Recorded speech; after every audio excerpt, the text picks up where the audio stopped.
Oke, halo, selamat pagi semuanya. Salam sejahtera untuk kita semua. Dan pertemuan kali ini ingin bahas dari catatan kamu di minggu lalu, itu mengenai pengenalan C++. Nah, yang pertama, sejarah dari C++ sendiri. C++ merupakan sebuah pengembangan dari bahasa pemrogramannya terdahulu, yaitu bahasa C. Nah, bahasa C ini diciptakan oleh Brian W. dan Dennis M. Ritchie pada tahun 1972. Nah, C++ sendiri diciptakan oleh Jarne Stroustrup. Nah, bedanya dengan bahasa pendahulunya, si C++ ini adalah bahasa pemrograman yang berorientasi OOP atau Object Oriented Programming. Nah, ini adalah struktur dasar ketika kita ingin menggunakan bahasa C++. Yang pertama, kita harus mendeklarasikan apa itu yang namanya header atau preprocessor directive. Nah, ada beberapa header dan biasanya ditandai dengan tanda pagar, include, lalu nama file headernya apa. Lalu setelah itu, baris keduanya kita tulis namanya void main atau bisa kalian singkat main aja. Atau kalau misalnya kalian menggunakan online cpp.sh itu, kalian menggunakan yang namanya using space name std titik koma. Nah, itu untuk menggunakan kalau misalnya kalian menggunakan web ya online, kalau memang nggak bisa dari laptopnya nggak ada, bisa menggunakan online. Nah, itu harus ada yang namanya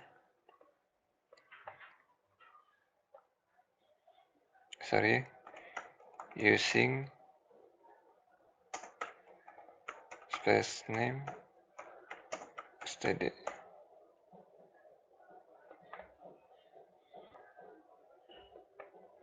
Nah,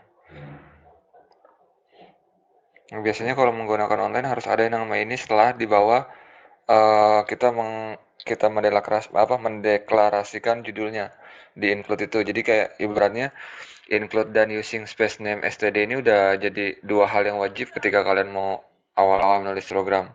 Lalu main buka buka kurung tutup ini untuk mengawali sebagai titik awal di mana file akan dieksekusi. Lalu kurung kurawal buka. Nah, ini tanda untuk mengawali coding kita. Jangan lupa kalau misalnya ketika ingin uh, mengetikkan coding, lebih baik dipasangkan dulu kurung buka dan kurung tutupnya, langsung kalian pasangkan, langsung kalian ketik gitu ya. Lalu nanti tinggal diisinya tuh tinggal bisa kalian input lagi. Karena takutnya apa, udah coding panjang-panjang, tahu lupa tutup aja. Programnya nanti nggak running. Lalu ada cout. Nah, cout ini adalah objek di dalam C++ yang digunakan untuk menampilkan atau mencetak. Lalu ada operator yang berfungsi untuk penyisipan atau peletakan objek. Oke.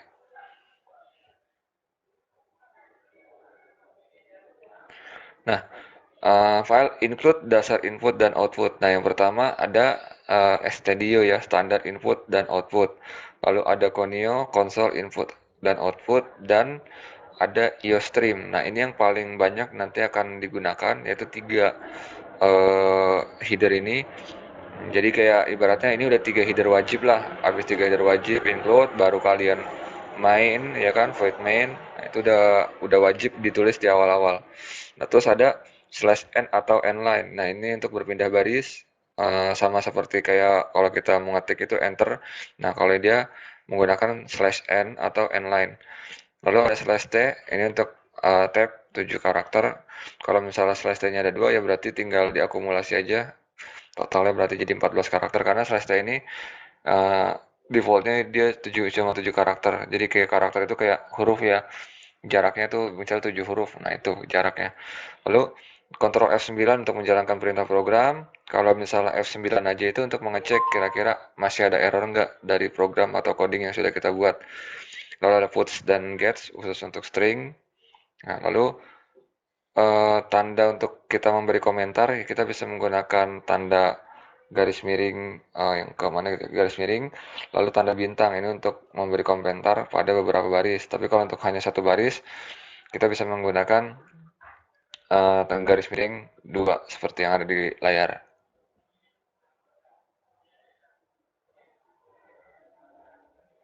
Nah, ini ada jenis-jenis dari file header tadi yang ada tiga, ya, ada IOStream, Studio, dan Conio. Nah, kalau IOStream ini adalah digunakan untuk mendefinisikan perintah input dan output. Nah, standar yang biasa digunakan itu termasuknya adalah cin, cout, dan inline. Lalu Studio itu standar input dan outputnya berupa apa? Scanf, gets, dan printf. Nah, fungsinya hampir sama dengan cin dan cout. Nanti perbedaannya apa? Nanti di pertemuan-pertemuan berikutnya sambil kita berjalan. Lalu ada IOManip, digunakan untuk mendefinisikan perintah manipulator, yaitu apa ya disebutnya STW dan STIOSFLAG. Nah, biasanya ini juga untuk sekarang sih jarang digunakan. Kita fokus menggunakan tiga header aja, IOStream, Studio, dan Conio. Lalu yang Conio ini digunakan untuk konstanta input dan output. Nah, diantaranya adalah clear screen dan gets. Nah, clear screen ini untuk membersihkan layar, dan gets ini untuk menahan layarnya. Nah, gimana cara kita mengoperasikannya? Kita bisa membuka tombol Start, All Program, lalu ke Borderline C++ yang Bapak pakai yang versi 5.02. Ya, kalau misalnya itu tinggal kita biasalah, kita bisa file new, lalu kita tinggal langsung bisa edit. Ini kalau menggunakan aplikasi. Kalau misalnya kalian menggunakan online, kalian bisa buka yang namanya cpp.sh.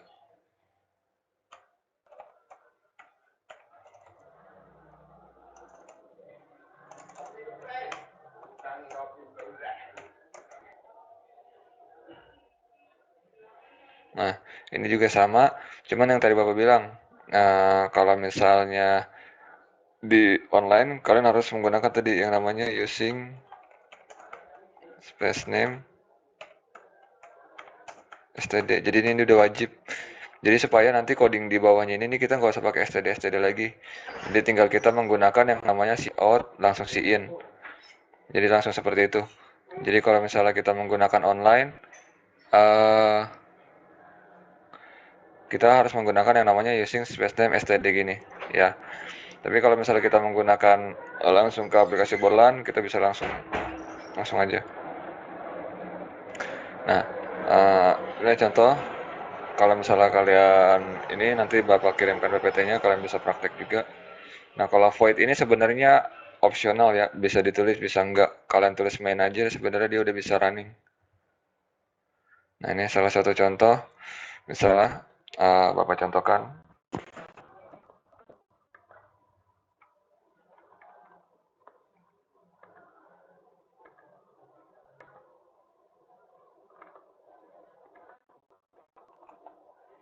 Misalnya, udah wajib ya, include.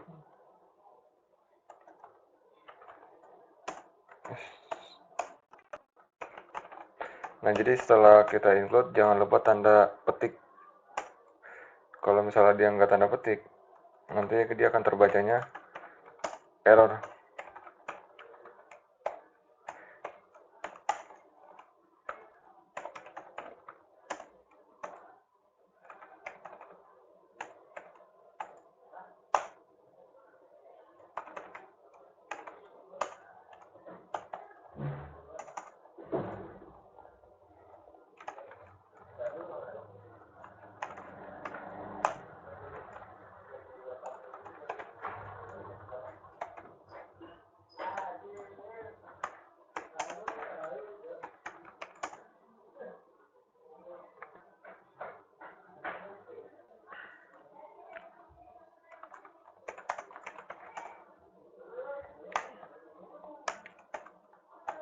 Nah, gunanya slash n ini tadi yang sudah Bapak jelaskan, ini seperti kita berpindah ke baris baru.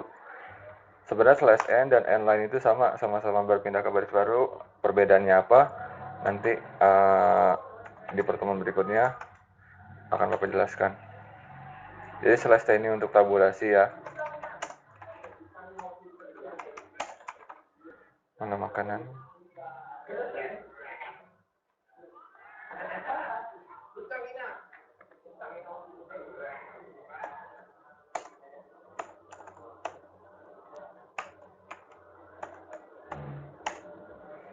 Ini Bapak nggak ketik semua ya, biar mempercepat waktu.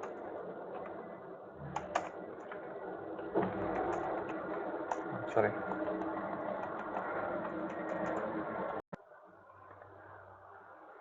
Oke, Bapak lanjut lagi.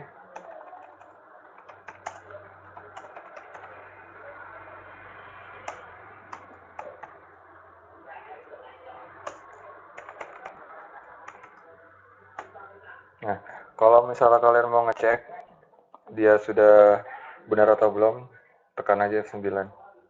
Kalau misalnya nggak ada coding, di sini dia akan checklistnya warna hijau. Kalau misalnya ada error, dia akan tampil di sini. Ada berapa errornya. Berarti udah nggak ada error, kita bisa klik run. Nah,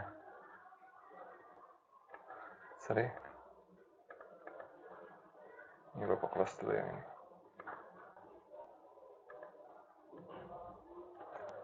Bisa kita cek, nggak ada error. Nah, jadi seperti ini. Ini kenapa si restoran Serba Enaknya dia agak menjorok karena tadi kita pakai slash T.